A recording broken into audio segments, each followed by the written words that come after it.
And if I can, let me just geek out about this documentary.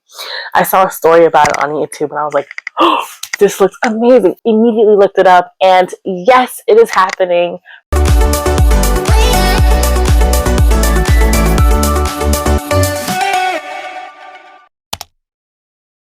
Project C.H.I.P. Now, you may be wondering, what is Project C.H.I.P? Based on the website, Project C.H.I.P is a movement that is focused on opening the Western culture's eyes about postpartum care and its importance. What is postpartum support and what does that look like? It follows a mom's journey before birth. I believe you're following her journey preparing for postpartum and then her postpartum journey. I'm so excited for it. You guys do not believe. And on their website, they also have an opportunity for those who would like to collaborate. It's an awesome way for those in the postpartum care space to share their views or to share their ideas, and that's why I'm here. There are a couple of questions that they would like the individuals to answer, and I really like these questions. There's only 3 questions. They really help you pinpoint, make your wheels turn about what is postpartum care, what is postpartum support, what does it look like, what is it that we need to learn. It's a wonderful collaboration effort. And those 3 questions are what I want to elaborate on. If it's on the documentary, if not, that's fine. I still thought these were really good questions. Made me think and really hone in on about being a postpartum doula, what it's all about. The first question is about what is postpartum support. Postpartum support isn't just about words. It's about presence. It's about connection. A gentle, loving care that mom really needs during this critical time of her healing, of her getting back into the routine of life at her pace. The 4th trimester is a critical time for mom to really get to bond with baby during those early weeks.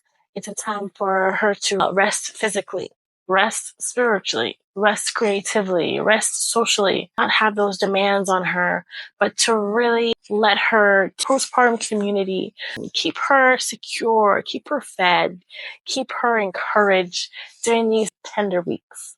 The journey through postpartum, it's spiritual, it's physical, it's hormonal, it's mental, it's a lot.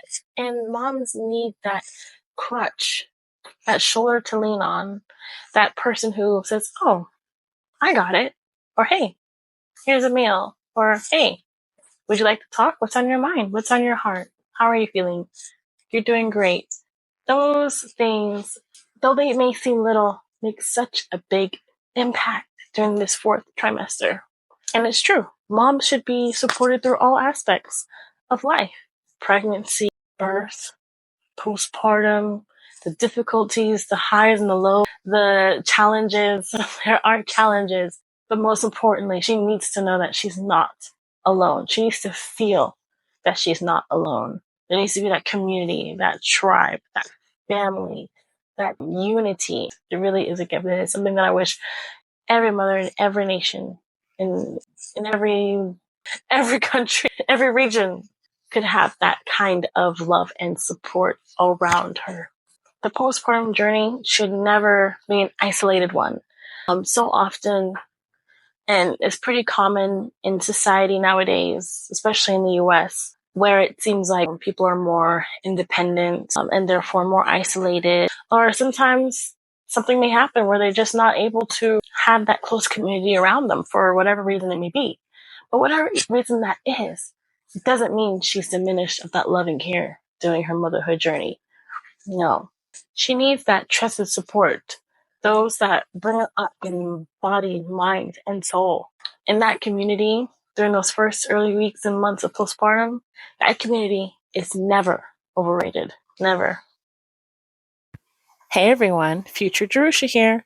So, the next few questions are, did you receive any support postpartum? And then the last question is, what support did you wish you had, but you didn't know you needed until it was too late?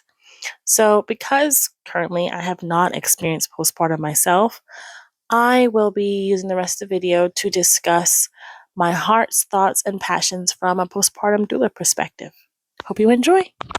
So personally, as a doula, it can look in many different ways. Sometimes it's when you come in It could be just she needs a listening ear. Talk about how she's feeling, processing those emotions, processing the birth, talk about her birth story, whatever it is she wants to talk about. Just letting her have that safe space to let out her feelings and to feel them. Sometimes it looks like I'm chefing it up in the kitchen. Some mothers just don't want to think about what's for dinner, what's for breakfast. There could be other little ones in the home, older siblings. And so breakfast might need to be made or lunch. Hey, have you drunk any water? Drink your water, folks. Drink your water. You need some tea. I may look in the fridge and just make sure she's stocked up on foods. If I need to prep a meal or prep something quick to just throw in a pot or in a casserole dish, and boom, she has dinner for the next couple of nights. Sometimes it's just allowing her to have that time to herself, to shower or take a nap and watch baby while she sleeps. Allow her that time to soak her feet if she needs just a little bit of a spa moment.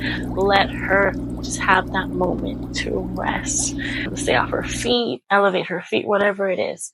She gets pampered, all right? Because she deserves it. You deserve it. Very often, I'm creating nutritionally dense meals or snacks. Let her graze at her pace. Sometimes it's seen in folding laundry, taking care of that for her so she doesn't have to worry about it. Folding it, putting it away, washing the dishes, just looking around and seeing what needs to be tidied up. Does the floor need a sweep or a vacuum? Is there a pet at home? Does the dog need to go out for a walk? Sometimes it's just allowing her to, if she wants to have devotion time. Let her have that. She doesn't have to worry about a thing in the home. She can just have that time for herself to really recharge spiritually and physically. Open up the window, let some of that sunshine in, let that vitamin D come in and just really restore and nourish her from the inside out. If she needs to take time to go on a little walk outside, awesome. Get that fresh air. Amazing. Those little things, though it may seem small, add up to a well-rounded postpartum healing experience. As a doula, I'm still learning, and I love to learn. Us as humans, we are complex, and not everyone is the same. Not everyone is cookie cutter. Everyone has unique needs. There's so many different ways that people feel loved and respected and cared for. The same applies to postpartum support. What other ways can I better support moms? What better resources can I find? Always looking for resources. So because everyone's needs are unique, and even through all the differences, there is a common denominator that I realized during my care, and that is being present. I find that being present is often enough because when you're present, you're able to, the ways that you could help, the ways that you can love her, the ways that you can show her that she is important, she is loved, she is cared for. All right.